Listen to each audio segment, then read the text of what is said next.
ഞാനിപ്പോ റീൽസിനെ നോക്കിക്കൊണ്ടിരിക്കുന്നിടയിൽ ഒരു ന്യൂസ് കണ്ടേ, ഒരു പോസ്റ്റ്. അപ്പൊ ഞാനത് ഇവിടെ കൊടുക്കാം. അപ്പൊ ഞാനൊക്കെ ചെറുതുണ്ടാവുമ്പോ എൻ്റെ അമ്മ പറഞ്ഞുകൊണ്ടായിരുന്നു എന്ന് വെച്ചാല്, ഒരു തവണ പല്ല് തേച്ചാൽ മതി എന്നാണ് പറയുന്നത്. പൽപ്പൊടിയൊക്കെ ഉണ്ടാണ് പല്ലൊക്കെ തേച്ചുകൊണ്ടായിരുന്നു. കുറച്ച് ഞാൻ വലുതായപ്പോ ഡോക്ടേഴ്സൊക്കെ പറയാൻ തുടങ്ങി 2 തവണ പല്ല് തേക്കണം. ആയിക്കോട്ടെ, അങ്ങനെ 2 തവണ പല്ല് തേച്ചു തുടങ്ങി.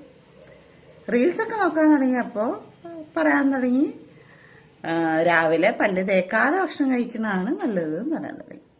ഓക്കെ, അങ്ങനെ ആയിക്കോട്ടെ, ഭക്ഷണം കഴിച്ചതിന് ശേഷം പല്ല് തേക്കാം. ഓക്കെ.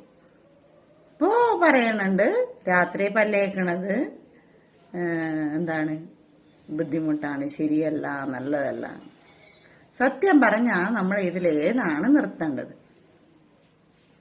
എൻ്റെ ഒരു അഭിപ്രായത്തിൽ പറയുകയാണെങ്കിൽ നമ്മൾ റീൽസ് കാണുന്നതാണ് നിർത്തേണ്ടത്, അല്ലേ? നിങ്ങളുടെ അഭിപ്രായം കമൻറ്റ് ചെയ്യാം കേട്ടോ. ഓക്കെ.